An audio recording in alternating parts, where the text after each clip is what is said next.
Billionaire invites blind maid to play chess as a joke. He didn't know she was a genius. You cheated. Gerald Thompson's voice cracks as his $3,000 Italian chess set explodes across the marble floor. Pieces bounce and scatter while 60 of Manhattan's most powerful people freeze in stunned silence. Victoria Brooks doesn't flinch. The 45-year-old custodian sits perfectly still, her unseeing eyes focused somewhere beyond the chaos, fingertips still resting on the edge of the board where chess pieces stood moments ago. How dare you humiliate me in my own home? Gerald's designer suit clings to his sweat-soaked body as security guards step forward. His guests, tech moguls, politicians, socialites, whisper behind champagne glasses, phones already recording. The blind woman who cleans his offices 6 days a week has just done the impossible. She's beaten the CEO of Thompson Tech at his own game, on his own territory, in front of everyone who matters in his world.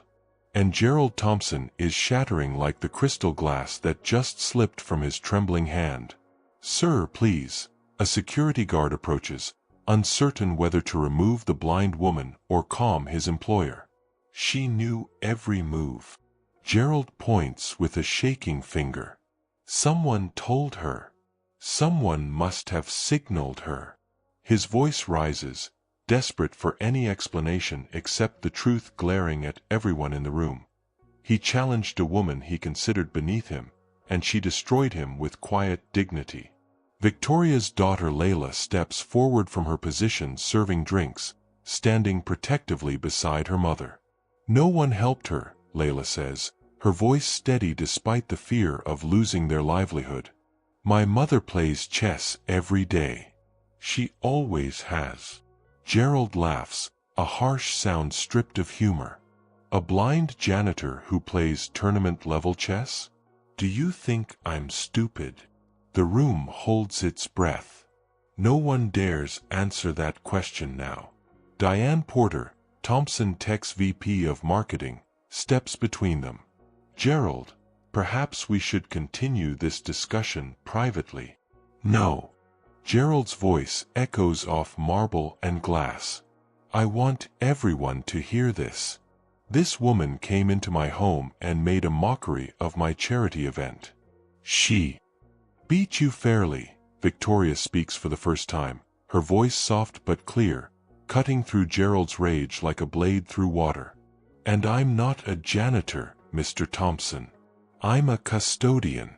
There's dignity in honest work, just as there's dignity in honest defeat. The words land like a physical blow. Gerald's face contorts, humiliation burning through his expensive cologne. Get out, he whispers, then louder. Get out. But how did it come to this? How did a blind custodian end up playing chess against one of New York's most powerful CEOs at his exclusive charity gala? And why does her victory feel like it's about so much more than a game? 2 hours earlier, no one in this penthouse could have predicted how completely their world was about to change. Least of all the woman who came here tonight just to clean. If you've ever been in a room where everyone assumed you didn't belong, you understand what's about to unfold. Drop a chess piece emoji below, because what happens next will change how you see power forever. By the way, if you're looking for the perfect gift, or you're someone who loves capturing your own personal stories, or you have family or friends that do, our storytelling prompt workbook could help you preserve your memories and family legacies. To get a copy, check the pinned comment below. 2 hours earlier, Gerald Thompson stood in his penthouse's center, surveying his kingdom. The Manhattan skyline glittered behind floor-to-ceiling windows as tech executives and venture capitalists mingled with champagne and calculated networking. His annual charity gala, a carefully orchestrated performance of philanthropy that cost more to host than the actual donation. Ladies and gentlemen, Gerald's voice carried that particular confidence that comes from never being wrong. Tonight we raise money for underprivileged youth. His smile was practiced, political, though I doubt any of them possess the strategic thinking needed for real success. Some guests laughed, Others nodded in agreement. No one challenged him. No one ever did. At 48, Gerald Thompson had built an empire that made questioning him career suicide. His cutting remarks about those beneath him were simply accepted as the price of proximity to power. That's when he noticed Victoria Brooks methodically cleaning glasses in the corner, her white cane folded beside her. An idea sparked, wicked and irresistible. "You there," he called, pointing though she couldn't see. "The help." Conversations paused. The room temperature seemed to drop several degrees. Victoria's daughter Layla, serving appetizers nearby, tensed, nearly dropping her tray. At 19, she'd taken this catering job to help pay for college. The college her mother had sacrificed everything to make possible. "Ma'am, I believe Mr. Thompson is addressing you," whispered Diane Porter, the company's VP of marketing, her voice tight with discomfort. Victoria turned toward Gerald's voice, her expression neutral. 23 years of cleaning offices had taught her to navigate wealthy men's whims. The casual cruelty, the entitlement, the assumption that her silence meant she had no voice, rather than that she was choosing when to use it. "Yes, Mr. Thompson." Gerald walked toward her, each step echoing on Italian marble, champagne sloshing in his glass. "I've noticed your cleaning routine is quite methodical. Very precise movements." His smile widened, performing for his audience. "Almost like you're planning several moves ahead." Victoria's face remained impassive, but her daughter saw the slight tightening of her jaw, the only tell she ever showed when navigating difficult moments. "I try to be efficient, sir." "Efficient?" "Yes." Gerald turned to his guests, inviting them into the joke. "And what does an efficient mind make? A strategic one, wouldn't you say?" Nervous smiles flickered across the room. Several guests found sudden interest in their phones or the view. Others leaned forward, drawn to the scent of potential humiliation like sharks to blood. "How about entertaining our guests? Show us how chess is played in." He paused for effect. "Your neighborhood." Laughter rippled through the room, not genuine amusement, but the nervous tittering of privilege recognizing its own cruelty and participating anyway. Victoria stood still, her hands clasped before her. Her unseeing eyes focused somewhere past Gerald's shoulder, but her posture remained straight, dignified. Years of navigating a world not built for her had taught her to stand firm when others expected her to crumble. "I wouldn't want to impose on your event, Mr. Thompson." "Nonsense." Gerald's voice boomed, cheerfully merciless. "It's for charity, after all. Think of it as community outreach." More titters from the audience. "I have a beautiful Italian chess set. Hand-carved. Each piece worth more than—" He stopped, appearing to reconsider his words before continuing with false generosity. "Well, it's quite valuable. Have you ever played on such a fine set?" Diane Porter stepped forward slightly. "Gerald, perhaps we should." "No, no." Gerald waved her off without looking away from Victoria. "I insist. It'll be educational for everyone." He turned to the crowd, voice rising. "Wouldn't you all enjoy a quick game before dinner?" Murmurs of agreement rose from those eager to stay in his good graces. Others remained silent, complicit in their discomfort. Layla moved toward her mother, protective instinct overriding professional caution. "Mom, you don't have to." "It's all right, Layla," Victoria said softly. Her voice carried a calm certainty that made several guests look up in surprise. She turned toward Gerald's voice with precision that belied her blindness. "I would be happy to play, Mr. Thompson." Something in her tone made Gerald hesitate, the briefest flicker of uncertainty crossing his face before his confidence reasserted itself. Wonderful. I'll go easy on you, of course. Victoria's lips curved into the slightest smile. That's very kind, sir. But please don't feel you need to hold back on my account. As Gerald led her toward the chess table by the window, Diane Porter caught Layla's eye across the room.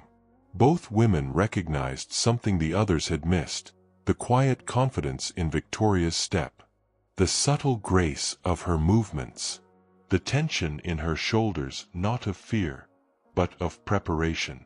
What did these wealthy, powerful people fail to see when they looked at the blind woman who cleaned their offices? What talents lay hidden beneath the uniform they barely noticed? What capacity and depth existed in the lives they considered small? They were about to find out. Have you ever been underestimated by someone who never bothered to see your true value? Type "hidden strength" in the comments if you've ever had to hide your talents to survive in a world that judges you before knowing you. Your story matters here. We see you, even when others don't. Of course, Mr. Thompson. Victoria's voice carried no anger, no shame, just quiet acceptance that made Diane Porter's stomach twist. I'd be honored to play. Gerald's eyes lit up as he gestured toward his prized Italian marble chess set, displayed on a mahogany table by the window. Each piece individually carved, the set cost more than Victoria's monthly salary. Wonderful. Everyone gather around. This should be. He paused, savoring the moment, educational. Guests migrated toward the chess table, drinks in hand, anticipation on their faces. Some looked uncomfortable, others eager, all complicit in their silence. A tech investor whispered to his companion, "Is this really happening?" but made no move to stop it. Gerald positioned the white pieces on his side with theatrical flourish. "I always play white," he announced. "Tradition, you understand." Victoria nodded, accepting the black pieces without complaint. In tournament chess, colors were decided by drawing lots, a fact several guests knew but none mentioned. The rules were Gerald's tonight, as they always were in his world. The crowd formed a loose circle around the table, creating an arena. Victoria approached the board with careful steps, one hand extended slightly forward. Her fingers found the table's edge, then moved systematically across the pieces. Each touch was deliberate, gentle, learning through sensation what others saw instantly. "Careful with those," Gerald cautioned unnecessarily. "That bishop you're touching is 15th century Venetian ivory." Victoria nodded, continuing her methodical examination. Her fingertips danced across each piece with practiced precision, lingering on subtle details others might miss. The knight's flowing mane, the queen's delicate crown, the rook's textured stonework. Gerald watched with barely contained glee, already planning his victory speech. Several guests exchanged glances, their discomfort growing. This felt less like entertainment and more like witness to something they shouldn't condone. "Take your time, dear," Gerald said with false kindness. "I know this might be overwhelming." But something in Victoria's methodical examination made Diane frown. This wasn't random touching. This wasn't a blind woman struggling to identify pieces.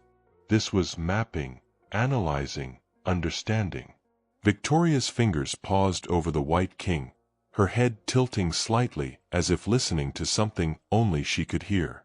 "Beautiful set," Victoria said quietly. "Staunton pattern, hand-carved. The king's cross feels slightly worn.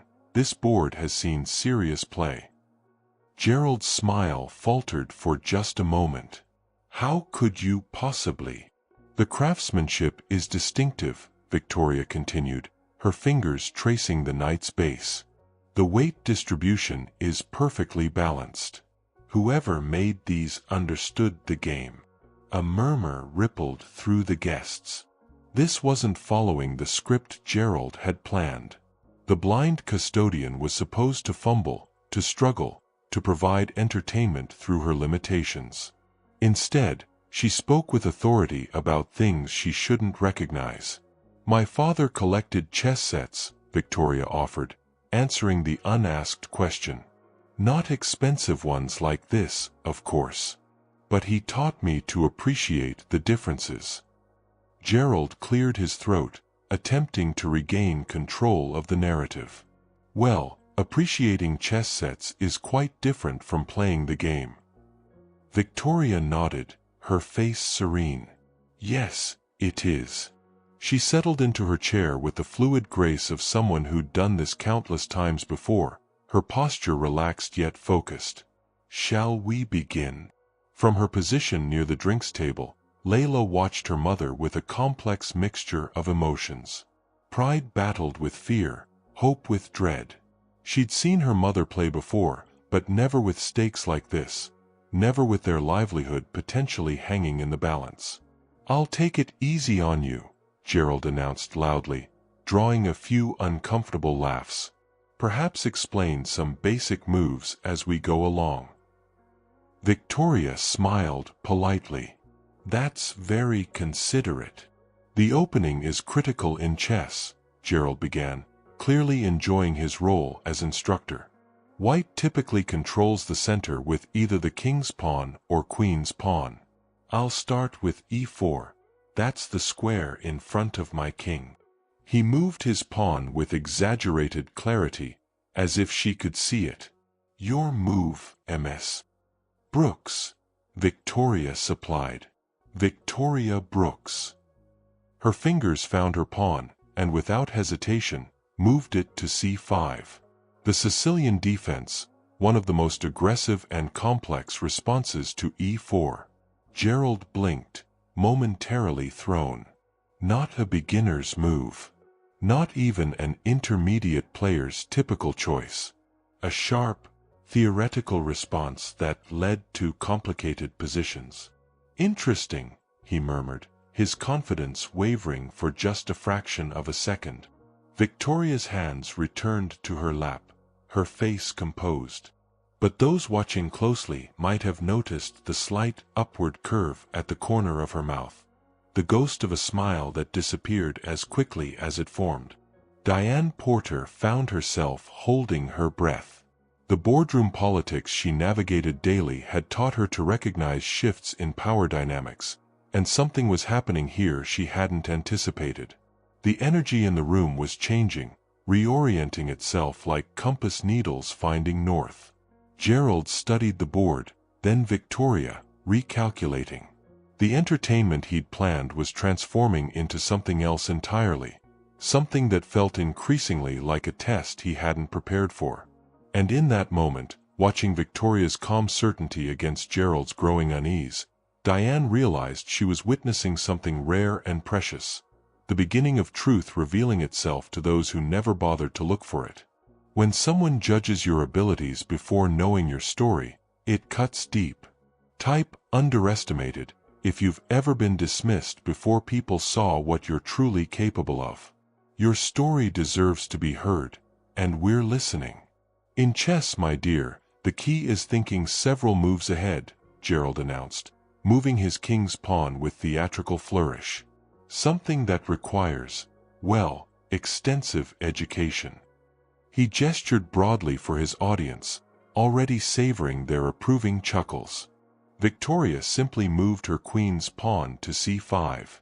The Sicilian defense, the most combative response to White's e4, chosen by world champions and grandmasters when playing for a win against stronger opposition. Gerald blinked. That wasn't beginner's luck, that was theory. Real theory. "Interesting choice," he said, his voice losing its playful edge. "Did someone teach you that?" "Life teaches many things, Mr. Thompson." Victoria's response was soft, almost meditative, as her fingers briefly touched her pieces, confirming positions. Gerald cleared his throat, adjusting his stance. The script he'd planned, a gracious master teaching a novice, suddenly needed revision. "Well, the Sicilian is actually quite complex. Many beginners make the mistake of playing it without understanding the strategic implications. He developed his knight to f3, following textbook opening principles. Victoria's response came instantly, knight to c6, developing with perfect timing, challenging the center, preparing for counterplay. A murmur rippled through the watching crowd. This wasn't the stumbling amateur match they'd expected. Several guests exchanged glances, sensing the shift in atmosphere. One venture capitalist lowered his phone, suddenly paying full attention. "You've played before," Gerald stated flatly, accusation tinging his voice. Victoria's lips curved into a small smile. "Yes." "Where?" The question came sharp, demanding. "Here and there. Community centers mostly." Gerald scoffed, confidence returning. Community center chess, hardly serious competition. He moved his bishop to c4, a standard development aiming for attacking chances. Victoria's fingers found her pawn at g6 immediately, initiating a fianchetto, a sophisticated development pattern placing her bishop on a long diagonal to control the center from afar. Diane Porter edged closer to Layla, whispering, "Has your mother competed?" Layla nodded slightly, eyes never leaving the board. "A lifetime ago." Gerald's next move took longer, doubt creeping in like morning fog. The relaxed banter he'd maintained with guests faded. His eyes darted between the board and Victoria's face, searching for tells, for weakness, for explanation. "The dragon variation," he muttered, almost to himself. "You're playing the dragon." Victoria nodded. "It suits my style." "And what style is that?" Gerald's voice carried an edge now. "Patient. Precise. Waiting for the right moment." Her fingers drifted over her pieces, a maestro feeling the keys before the performance. That's when Victoria captured his advanced pawn with her knight, a tactical shot that left Gerald's bishop under attack. The crowd's murmur grew louder. A tech executive whispered to his wife, "She's actually good." The wife's response came swift, "She's better than good." Gerald stared at the board, sweat beginning to bead on his forehead. This wasn't possible. This woman cleaned his floors. She lived in some apartment in Queens. She was nobody. But the board didn't lie. Victoria Brooks was outplaying him. "Lucky sequence," Gerald muttered, retreating his bishop to safety. Victoria's knight continued its raid into white territory, forcing Gerald's pieces into defensive postures. Each move came without hesitation, as if she'd played this exact position 1,000 times before. "Your pattern recognition is unexpected," Gerald said, reaching for his water glass with fingers that trembled slightly. "When you can't see the board, Mr. Thompson, you learn to feel it. To memorize it. To hold 50 positions in your mind at once and calculate how each might unfold." A tech investor who'd remained silent suddenly spoke up. "That's remarkable. I've read about blind chess masters who can play multiple games simultaneously without seeing the board." Gerald shot him a look that could freeze fire. This is hardly the same level. But as Victoria developed piece after piece with precision and purpose, the doubt in the room grew palpable. Gerald's fingers drummed against the table, his breathing shallow. He'd invited guests to witness an entertainment, a brief diversion where class, privilege, and ability would follow their expected script. Instead, they were watching that script being methodically torn apart, move by move. "Check," Victoria said quietly, her bishop sliding diagonally to threaten Gerald's king. The word fell like a stone in still water, ripples of reaction spreading through the gathered crowd. Someone gasped. Another guest pulled out their phone, recording now. Gerald jerked back slightly, as if physically struck. His king, the most valuable piece, directly threatened by a woman he'd never truly seen despite her years cleaning his office. "A simple attack," he said dismissively, moving his king to safety. But the forced retreat carried symbolic weight not lost on anyone watching. Victoria's hands returned to her lap, her posture relaxed yet focused. "Chess teaches us patience, Mr. Thompson. The ability to wait for opportunity. To recognize when power is real and when it's merely—" She paused, finding the perfect word, circumstantial. The guests exchanged glances. This was no longer about a game. This was about everything the room represented. Power, assumption, the invisible barriers between worlds that never truly intersect. Gerald studied the board with growing desperation. His attacking chances had evaporated. His pieces stood awkwardly placed, responding to threats rather than creating them. The confident strategy he'd begun with lay in tatters. "Where did you learn to play like this?" he demanded, voice tight with controlled anger. Victoria's face softened, memories playing across her features. "My father taught me when I could still see the pieces. After I lost my sight, I taught myself to continue. Some things are too beautiful to abandon, even when the world changes around you." In the hushed silence that followed, the only sound was Gerald's sharp intake of breath as Victoria's fingers found her queen and moved it to a square that threatened checkmate in 2 moves. "Your position is compromised, Mr. Thompson," she said gently. "Though you still have options." Gerald stared at the board, his empire of certainty crumbling before 60 witnesses who would never see him the same way again. Have you ever discovered that someone you overlooked possessed extraordinary talent? Share this video with someone whose hidden abilities deserve recognition.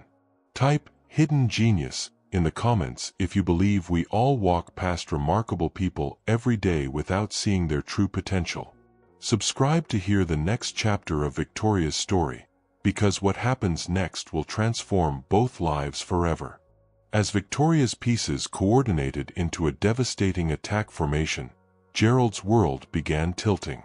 His expensive suit stuck to his back, his carefully styled hair now disheveled from nervous running of fingers. How was this possible?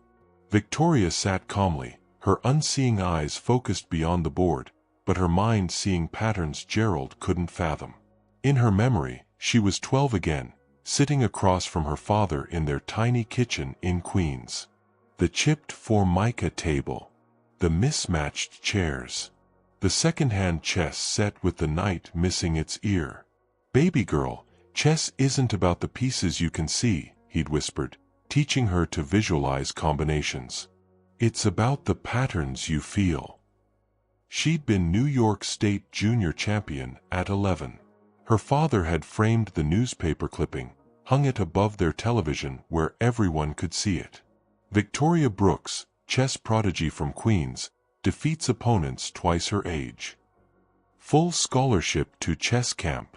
College coaches already calling. The future spread before her like an infinite board of possibilities. Then came the headaches, the blurred vision, the doctor's words, intracranial pressure. "We need to operate immediately." But her mother's insurance had been cancelled that month. The payment plan they offered would take years to pay off. By the time they found a clinic that would help, it was too late. The damage was permanent. Darkness became her world at 13, just weeks after winning her last tournament. "I can't play anymore," she'd cried to her father. "I can't see the board." He'd taken her hands, placed them on a pawn. "Feel it," he'd said. "Remember its shape, its weight. Chess lives in your mind, not your eyes." For 3 years, she'd practiced in darkness, learning to feel the difference between positions, creating a mental map of 64 squares, memorizing openings, endgames, tactical patterns. Her father would call out moves, and she would respond, "No board necessary." When he died, heart attack at 45, she'd packed the chess set away. Life demanded other focuses. A job. Survival. Raising Layla alone after her husband left, unable to handle a blind wife and the responsibilities of parenthood. But at night, when Layla slept, Victoria would sometimes pull out the board, feeling the pieces, playing against opponents who existed only in her memory. "Your move, Mr. Thompson." Victoria's quiet voice cut through Gerald's mental chaos. He looked down at the board where his king sat trapped, his pieces scattered and ineffective. She had woven a web so intricate, so perfectly coordinated, that escape seemed impossible. "This is ridiculous," Gerald muttered, but his voice cracked. Around them, the crowd had fallen completely silent, phones recording, witnessing something they'd never forget. Diane Porter found herself holding her breath, watching a masterclass in dignity under fire. Gerald tugged at his collar, the silk tie suddenly too tight. This was supposed to be easy, entertaining, a brief amusement before dinner, reinforcing the natural order of things, his superiority, his control, his place at the top of the world he'd built. Instead, he was being systematically dismantled by a woman he'd passed in hallways for years without truly seeing. "I don't understand," he said, not to Victoria but to the room, seeking allies. "How could she possibly play this well?" Victoria finished for him. "The same way anyone masters anything, Mr. Thompson. Practice, study, sacrifice." Her fingers drifted over her knight, confirming its position, and perhaps a bit of underestimation from opponents who judge based on appearance rather than ability. The barb landed precisely. Several guests winced. Others nodded slightly, a quiet acknowledgement of truth. Gerald's hand shook as he moved his queen in a desperate attempt to create counterplay. The piece clacked loudly against the board, betraying his nerves. Victoria responded immediately, her rook sliding across the board like a blade, cutting off his last hope of coordination. "Check," she said simply. Gerald stared at the position, looking for escape routes that didn't exist. His king, the piece that represented him, his power, his position, stood vulnerable and exposed. "I think you'll find your options quite limited," Victoria said, her voice gentle but firm, though not yet exhausted. Someone in the crowd whispered, "She's 3 moves from checkmate." Gerald heard it. His face flushed red, then pale. The same face that graced magazine covers, that stared down boardroom opponents, that commanded rooms with a glance, now stripped of its confidence mask, revealing the fear beneath. "You had help," he accused suddenly. "Someone must have trained you specifically for this. To humiliate me." Victoria's expression remained unchanged, but something shifted in her posture, a subtle straightening of her spine, a slight lifting of her chin. "Mr. Thompson," she said, her voice carrying to every corner of the now silent room, "not everything in this world is about you." The words hung in the air between them, simple, direct, devastating in their truth. Gerald moved his king 1 square to the left, his last meaningful decision in a game that had already decided him. Victoria's queen found its mark without hesitation. "Checkmate," she said. The word fell like a gavel, final and irreversible. Gerald stared at the board, then at Victoria, then back at the board. The world he understood, where money equaled power, where position determined worth, where people like Victoria remained invisible, cracked beneath him. In the silence that followed, everyone heard his whispered question, "How?" Victoria's answer came soft but clear, "Because while you were seeing a blind custodian, I was seeing 8 moves ahead." Every person you pass on the street carries dreams that life tried to steal from them. Type dreams, if you believe talent deserves recognition regardless of circumstances. Share this video with someone whose light the world has tried to dim. Because Victoria's story isn't over, and neither is theirs. Victoria's queen moved into position, supported by her rook and bishop in perfect harmony. 3 moves to checkmate. She could see it clearly, not with her eyes, but with the chess mind that had never abandoned her, even when everything else did. Gerald stared at the board, his breathing shallow. For a moment, the arrogant CEO disappeared, replaced by something vulnerable and broken. Victoria heard it in his breathing, felt it in the changed energy of the room. This wasn't just about chess anymore. This was about a man confronting every assumption he'd built his life on.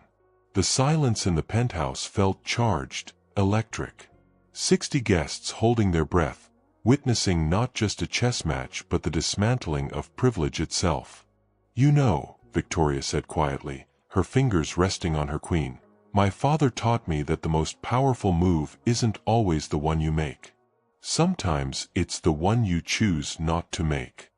She lifted her hand from the piece. "I could end this now. We both know it." Gerald looked up at her, confusion replacing desperation. Around them, the crowd leaned forward, unsure what they were witnessing. Diane Porter felt tears she didn't expect. This woman, this incredible woman, was offering mercy to someone who had tried to humiliate her. "Why?" Gerald's voice was barely a whisper. Victoria's fingers traced the edge of the board, feeling the boundary between the squares that had defined her life in so many ways. "When I lost my sight," she said softly, "I thought I'd lost everything. My future. My identity. The game I loved." Her voice carried across the hushed room. "I was angry for a long time. Bitter at the unfairness." She paused, her face turned toward a memory only she could see. "One day, my father set up the board and said, 'The pieces don't care if you can see them. They only care if you can see the truth they represent.'" Gerald's hand trembled near his fallen king. Something in Victoria's words seemed to reach past his defenses, touching a place he kept carefully guarded. "My grandfather taught me chess," he said suddenly, the words escaping before he could stop them. "When I lost, he would take pieces off the board. Said I needed to learn that failure has consequences." For a moment, the power dynamic shifted, not through pieces on a board, but through shared humanity. 2 people connecting across the divide of vastly different lives. "That's a harsh lesson for a child," Victoria said gently. Gerald's face hardened, vulnerability retreating behind familiar walls. "It worked. I became successful. At chess. At everything that matters." Victoria's smile held no judgment. "And yet here we are." The moment hung between them, an opportunity for something to change, for barriers to dissolve, for understanding to bloom in unlikely soil. "Because," Victoria said, her voice carrying decades of grace learned through suffering, "true victory isn't about proving you're better than someone else. It's about proving you're better than who you used to be." For a heartbeat, Gerald seemed to understand. His eyes softened, recognition dawning. Then pride crashed back like a wave, drowning the moment of connection. "I don't need your pity," he snarled, moving his king in defiant desperation. "Finish it." Victoria nodded sadly. "Checkmate," she said, moving her queen to its final square. The silence that followed felt holy, a cathedral moment of truth revealed. Gerald stared at the board, at the elegant trap that had ensnared him, at the woman whose existence he'd barely acknowledged until tonight. "You cheated," he whispered, his voice tight with emotion. "You must have." Victoria sat perfectly still, dignity wrapped around her like armor. Her expression held no triumph, no gloating, only a profound sadness for what might have been. "Mr. Thompson," she said quietly, "not everyone needs to cheat to win." Layla moved toward her mother, protective instinct overriding caution. Diane Porter took an involuntary step forward as well, sensing the dangerous shift in Gerald's demeanor. The dam broke. You cheated. Gerald Thompson's voice cracked as his hand swept across the board. His $3,000 Italian chess set exploded across the marble floor. Pieces bounced and scattered while 60 of Manhattan's most powerful people froze in stunned silence. Victoria Brooks didn't flinch. The 45-year-old custodian sat perfectly still, her unseeing eyes focused somewhere beyond the chaos, fingertips still resting on the edge of the board where chess pieces stood moments ago. How dare you humiliate me in my own home? Gerald's voice echoed off the penthouse walls as security guards stepped forward, uncertain whether to protect their employer from himself or the guests from his rage. And in that moment, as chaos erupted around her, Victoria's face held the serene expression of someone who had already won the only game that truly mattered, the one against her own limitations. When was the last time you witnessed someone choose dignity over revenge? Comment dignity if you believe the greatest strength isn't in defeating others, but in refusing to become what hurt you. Subscribe now. The final chapter of Victoria's story reveals a truth about power that changes lives. Will you be there to hear it? The chess pieces hadn't stopped bouncing across the marble floor when Gerald's accusations began. You cheated.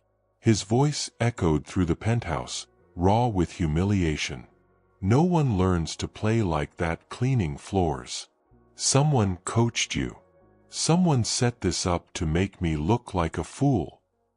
Victoria remained seated, her hands folded in her lap, dignity intact even as chaos erupted around her.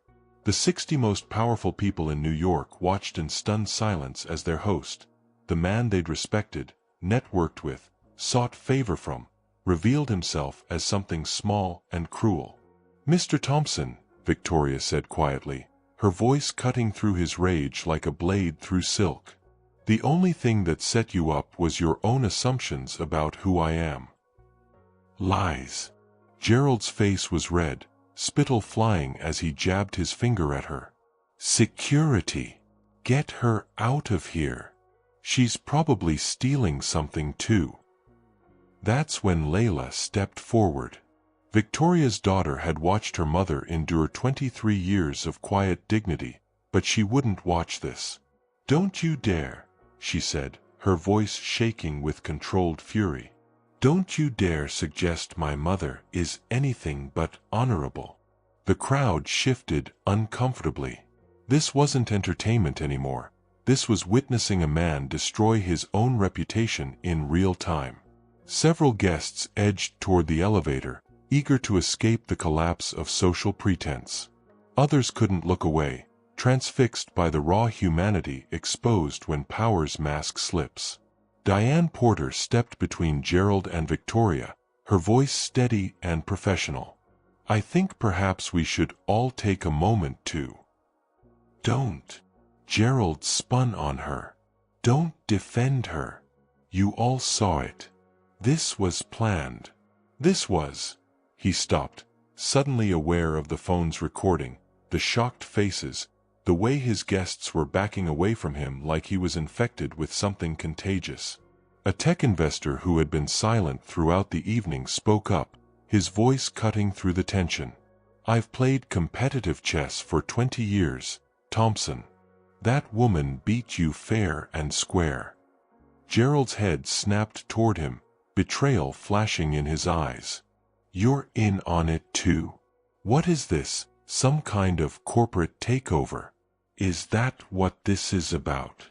The absurdity of his accusation hung in the air.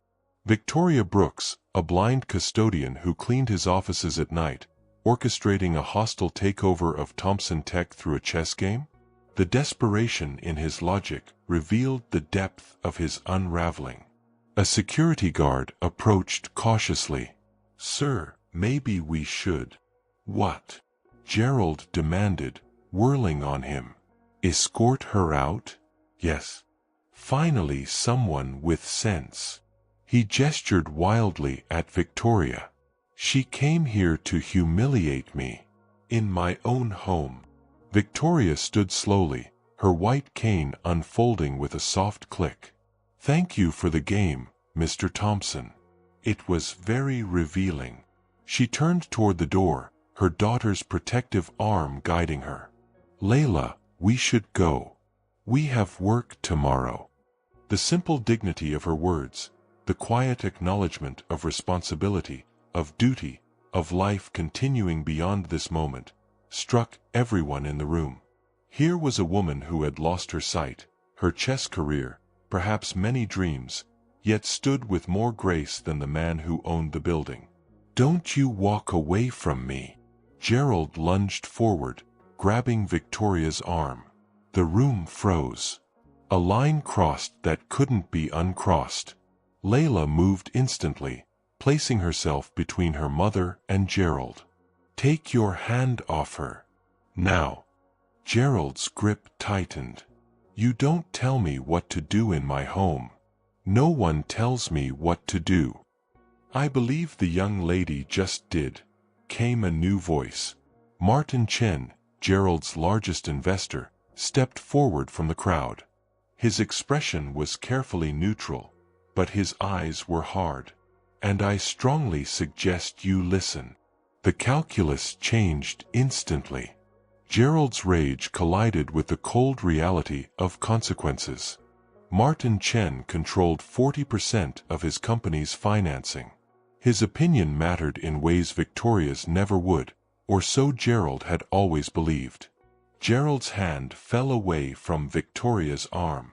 He stepped back, attempting to reassemble his dignity like the scattered chess pieces across the floor. This was supposed to be a charity event, he said, voice bitter. A bit of entertainment before dinner. Indeed it was, Martin said, his gaze sweeping the room before returning to Gerald. And it has been most educational. Several phones continued recording, capturing every moment of the implosion. Tomorrow, clips would circulate through financial districts, boardrooms, venture capital firms. The Gerald Thompson they thought they knew, strategic genius, business visionary, replaced by this man who couldn't accept being outplayed by someone he considered beneath him. She couldn't have played that well without help, Gerald insisted, but the fire had gone out of his accusation. Even he didn't seem to believe it anymore. Victoria turned her face toward him, unseeing eyes somehow finding him unerringly.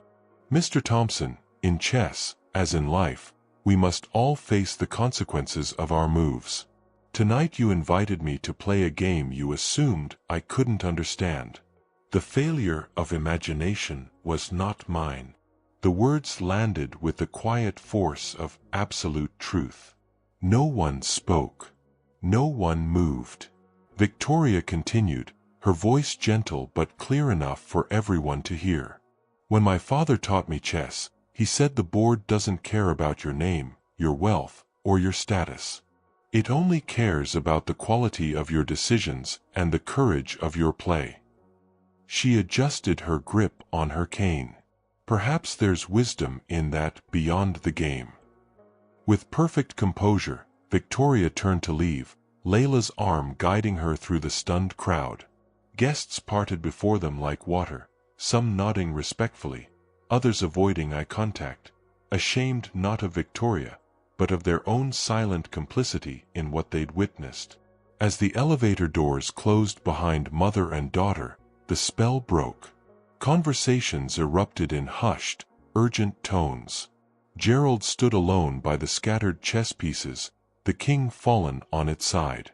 Diane Porter surveyed the damage, not to the chess set, but to the man. 20 years of carefully constructed image, dismantled in an hour by his own hand. She wondered if he would ever understand what had actually happened here tonight.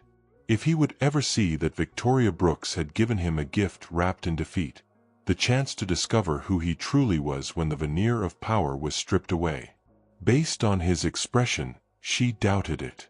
When powerful people show you who they really are, believe them. Type truth if you've ever watched someone reveal their character when they thought no one important was watching. Share this video with someone who deserves recognition for the dignity they maintain in the face of disrespect. The final chapter awaits, and it will change everything you thought you knew about power. By dawn, #Chessmaster was trending worldwide.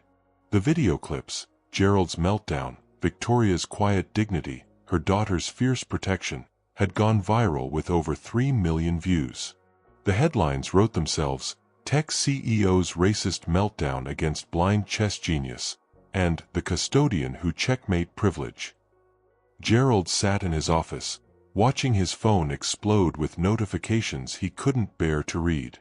His board of directors had called an emergency meeting.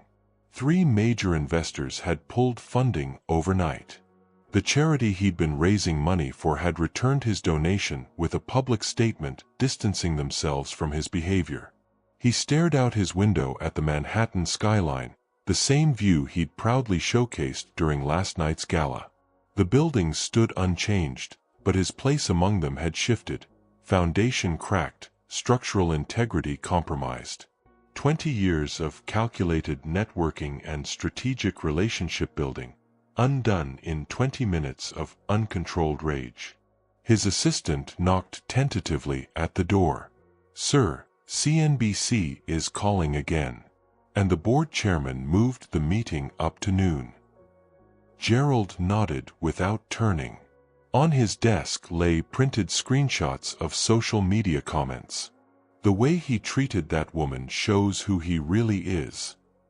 "I'm pulling my investment from Thompson Tech. I don't trust a CEO with that temperament." The chess metaphor is perfect. He thought he was a king, but turns out he was just a pawn. Meanwhile, Victoria's phone hadn't stopped ringing. Chess organizations, universities, media outlets, everyone wanted to talk to the woman who'd shown grace under fire and genius under pressure. The New York Chess Federation offered her a teaching position. A documentary filmmaker wanted to tell her story. A publisher inquired about her memoir. "Mom," Layla said, bringing her coffee in their small Queens apartment, "Good Morning America wants you on Thursday." Victoria smiled, her first real smile in years. Not because of the attention, she'd never wanted fame, but because finally, after decades of being invisible, her voice mattered. Her story mattered. Her dreams, deferred but never destroyed, mattered. "What will you tell them?" Layla asked, sitting beside her mother at their kitchen table, the same table where Victoria had once taught her daughter chess, where they'd paid bills by counting out dollars and coins, where they'd celebrated Layla's college acceptance with a cake they could barely afford. Victoria's fingers traced the rim of her coffee mug. "The truth," she said simply.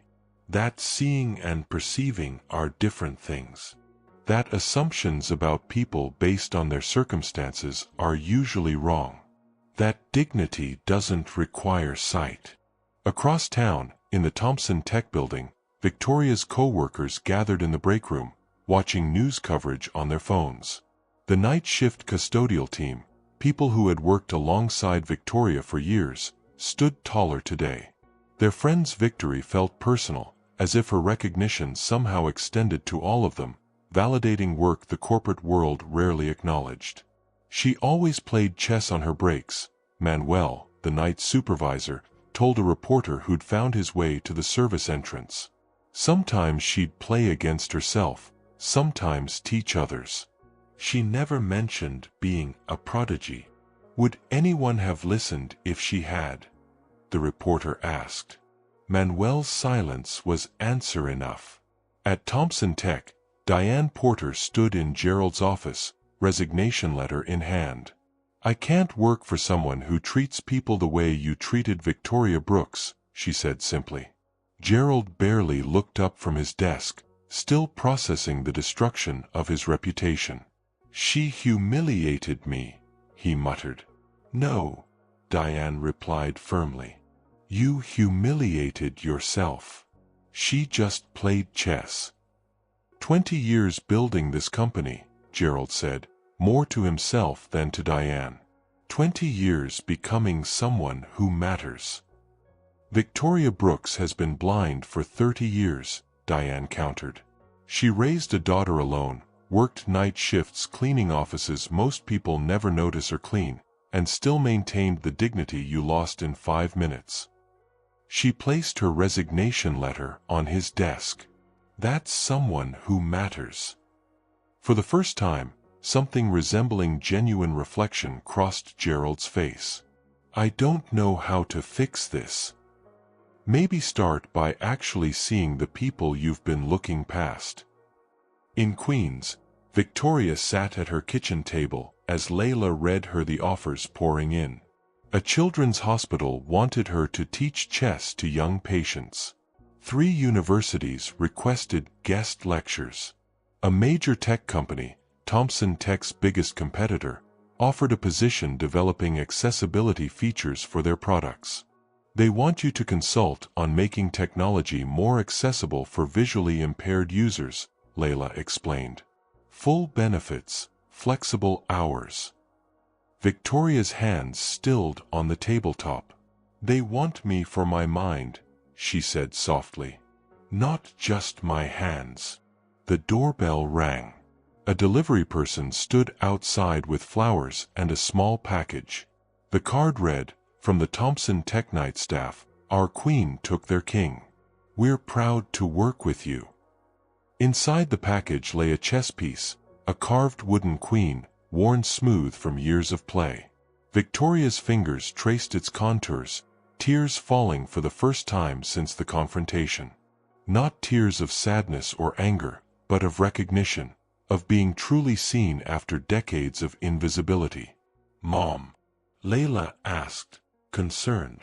Victoria shook her head, smiling through her tears.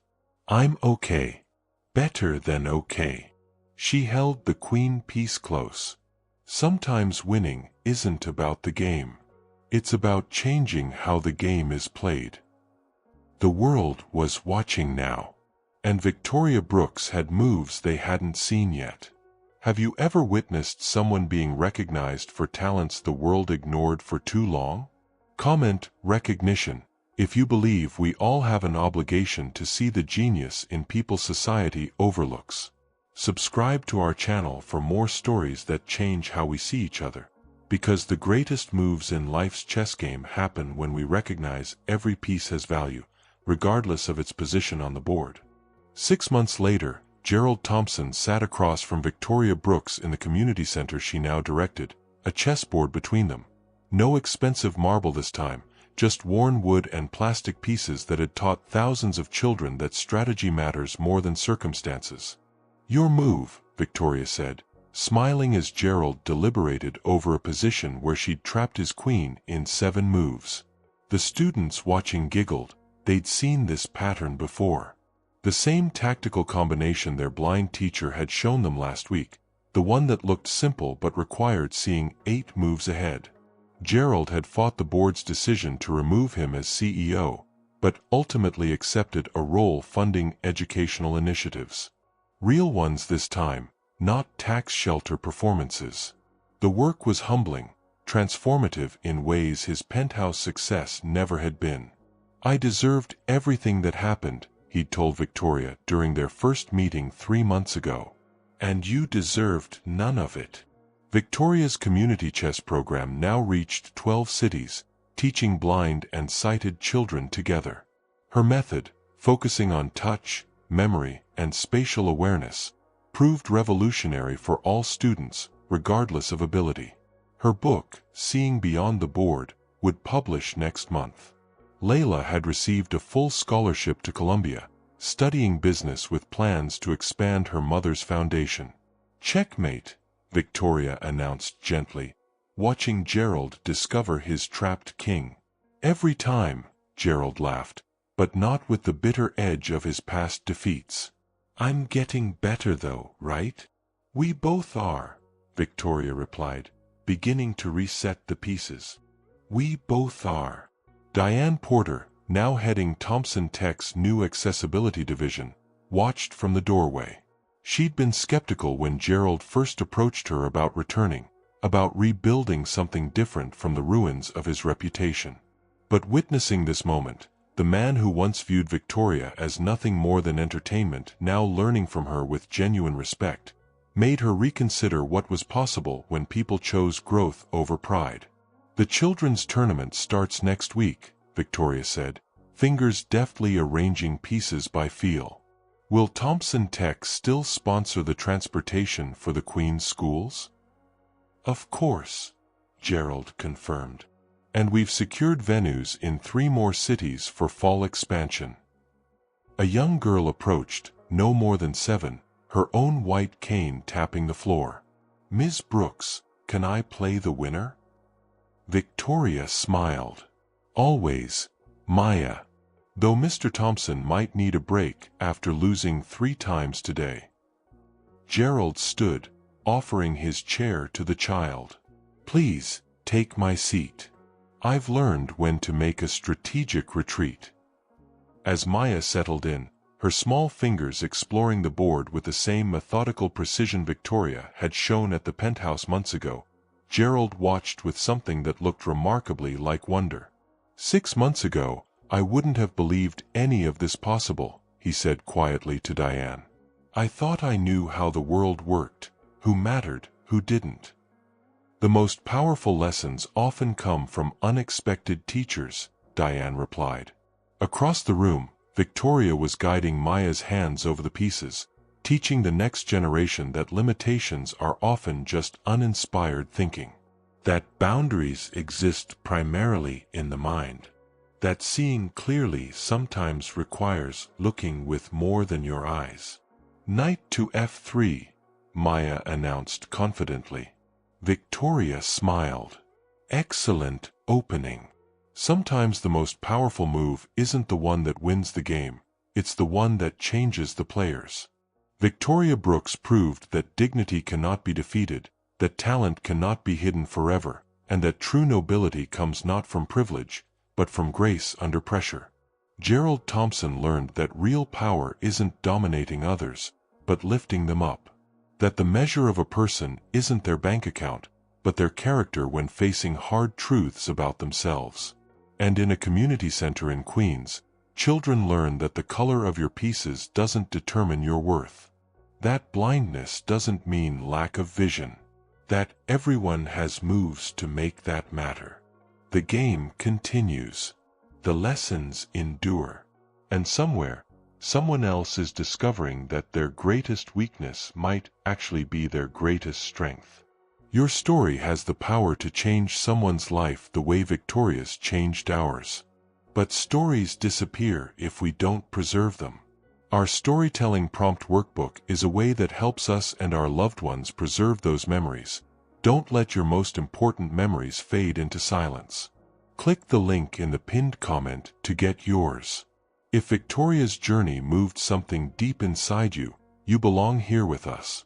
Subscribe now because next week's story will show you what happens when a homeless teenager outsmarts a Wall Street executive, and the lesson will shake everything you believe about success. Hit that notification bell, because missing our next story means missing the perspective that could change how you see someone in your life forever. Can you afford to miss that?